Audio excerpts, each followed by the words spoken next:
Hey guys, welcome back to the Laid Back Homestead. I'm Crystal, and today is the day we're going to roll over our beds. We're going to come in and chop and drop pretty much everything back there. I will leave my peppers, my tromboncino squash, and any little bits and bob volunteers that I see, but for the most part, it's time for the tomatoes to come out. And I really can't complain. We've had a really good season, as you can see. My tomatoes are way up there, well over 8 foot tall. We could cut them back and see if they produce again in the fall. But where I live, my growing season is so long in Southeast Louisiana that I can just start fresh seeds. And that's what we're going to be doing later on this week. So today, we need to get this done. I need to get it out because I work and think much better with a clean canvas. It is a gorgeous day here, but it is very, very hot. I think we're going to do as much as we can today. I think we're going to focus just on rows A and B. It's so hot. I don't even know if we'll get all that done, but I'll show you what we accomplish at the end. One of the things I do before I chop and drop, I like to come out and add a decent amount of carbon and scraps to my bed. I lay that down first, and then you'll see when we chop everything, drop it down on top, it'll kind of weight it down so it doesn't fly all over the place. And this is something I do. It just adds extra nutrition into my beds. And I think this is the bed I'm going to be planting corn in, but most of the other beds are going to have a lot of time to sit before we're actually transplanting out our fall crops into them. And now I'm playing that game. Is it wilt or is it just hot? We are going to water all the beds today. So as I'm strolling along doing my garden check, I notice I have this volunteer melon of some sort. Don't know what it is. I'm going to let it go because it looks like the vine borers haven't gotten to it. So that's exciting. But I also wanted to show you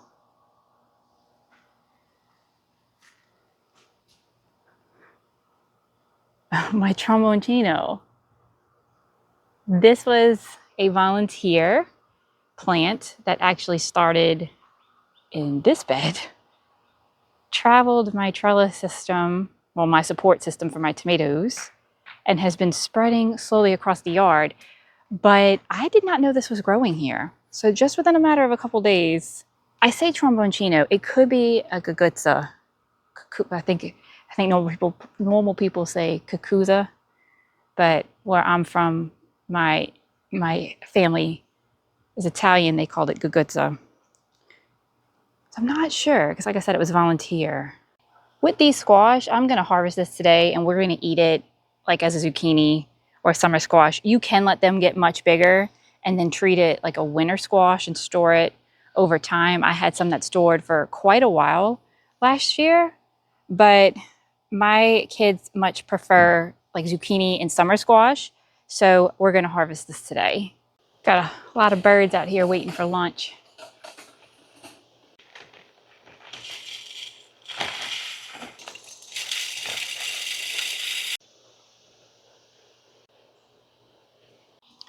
So full disclosure, you can see everything is just well past its prime.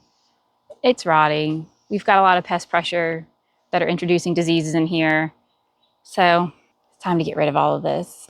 Well, I came across this gem. This is actually a decent sized tomato for this time of year. So whatever plant he's on, we're going to let him live because he's not got a lot of pest pressure on him. I'm not seeing any diseases. And it's actually a decent size. That may very well be my last decent sized tomato of the spring 2025 harvest.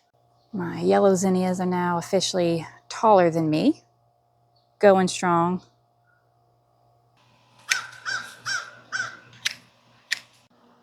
So my 3-year-old is out here playing with the hose if you hear him in the background, but you can see we just took out really the one tomato plant, chopped it up into pieces and laid it down on top of the cardboard and whatever little bit of food scraps I had right there. And what I will do next week, he's already starting on the next bed. What I will do next week is I will come out, and this is going to obviously compress down as it breaks down, but I will probably throw a bag of compost on top and then plant directly into that.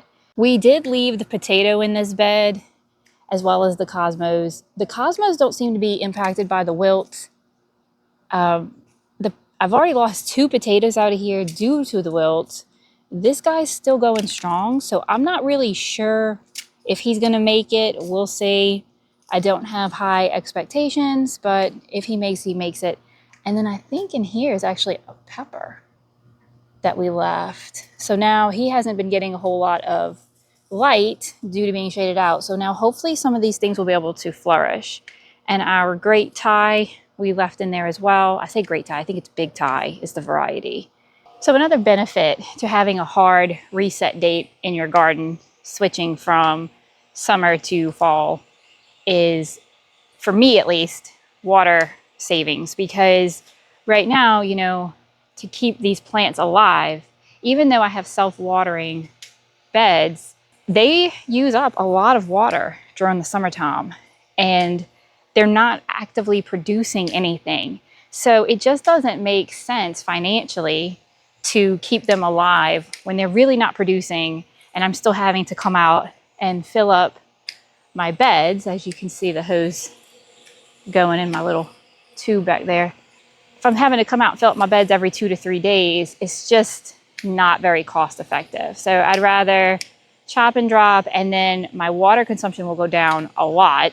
And then even when I plant out, new plants are not going to require the same amount of water as 8-foot tall tomatoes. And in true chaotic gardening fashion, I've got cucumbers coming up this side of my yard, row B, but I only planted cucumbers in row A. So I don't know where that's coming from. So I'm still not sure what I'm doing with my self-watering tomato alley grow bucket situation. As soon as we moved them up here, 3 of them developed wilt and died. And so I went through and I marked those buckets with a W so that I know next season or next spring not to mess with those. Got peanuts coming up in one of my buckets, not in the other one yet. So hopefully soon. And then I'm dealing with a mystery. Maybe someone can help me. Ignore the weeds. That's going to be a part of another video. I had my Tabasco pepper get topped and the leaves completely stripped. But now on my other peppers over here in Pepper Row, I'm dealing with the same thing. What in the world would be causing this? Does anyone have any ideas? I am at a loss. I have grown peppers for many years and I have never dealt with this type of de-leafing. I mean, and it's like some plants aren't impacted and some are. It's odd. And this whole bucket, I mean, they got all 3 of them in here. It's got to be something isolated up to here because none of my mature pepper plants are dealing with anything like that. My baby Tabasco did, and none of my peppers, my husband's still chopping and dropping in the last bed we're going to do today, none of my other peppers over there have it or have lost their leaves like that. Same with over here. I've had no issues with the peppers over there. It's just up here on my brick area, patio, whatever you call this situation. I don't know. It's very, very odd. My dog is happily enjoying the extra birdseed we spilt earlier. That's great. And lastly, a little update on our nice looking squash. I got them out here in the sun, so they're happy as can be. That last one I was waiting on to germinate finally just popped up out of nowhere. So most of these are going to go into my greenhouse. I am thinking about actually putting one of the pumpkin varieties out in the yard. I still squash vine borer season here, but we'll see how it does. And then lastly, our little coleus back there, just still coleusing. I think it may be time to up-pot it. I'm really not sure. All right, so we went ahead and re-strategized, and what we did was we decided to do the first 4 beds, first 2 in row A, other 2 in row B, because those 4 are the ones I think have the wilt. And that way we don't risk any type of cross-contamination between our clothes and moving dirt and yanking out things. And we don't want to impact anything else. So while it looks messy, okay, I mean, I get it. It looks messy.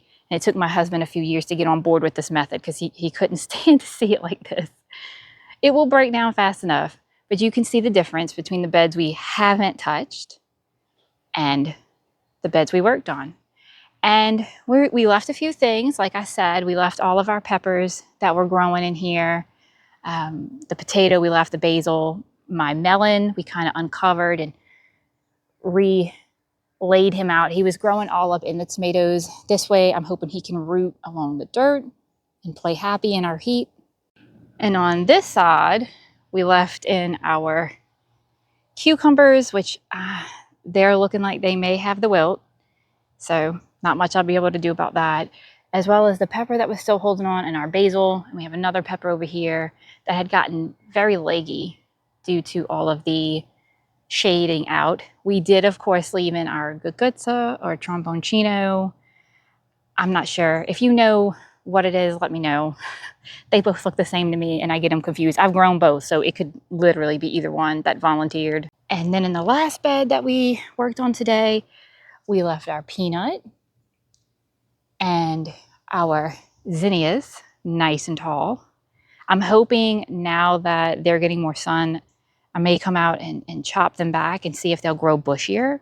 I've heard that works, but I don't know if it works for all varieties or just some. Not sure. We had a bell pepper in here that was really shaded out. You can see it's leggy, but now it'll have a lot of sun. And then these were 2 pepper transplants that I had put out here as well. They are finally starting to take off. This is a sweet moruga. That's one I have growing really good in the hydroponic video. And this one, the tag is buried, so I'm not sure. But I do see some things that, concern me. This looks like it could have been a wilt situation. We'll see how this last tomato, we left 1 tomato in here because he has the big one on it. So as soon as that starts to blush, I'm coming and grabbing it because I think that's going to be my last big one. And then next weekend, we'll probably come out and tackle maybe these back 4. In the meantime, we will start seeds or direct sowing out here. Guys, it is officially gardening in your swimsuit weather. That way, if it gets too hot, you can just hose yourself off and it's no big deal. But yeah, we got a lot done. It's quite warm here. I appreciate your time and hanging out with me. And until next time, stay blessed.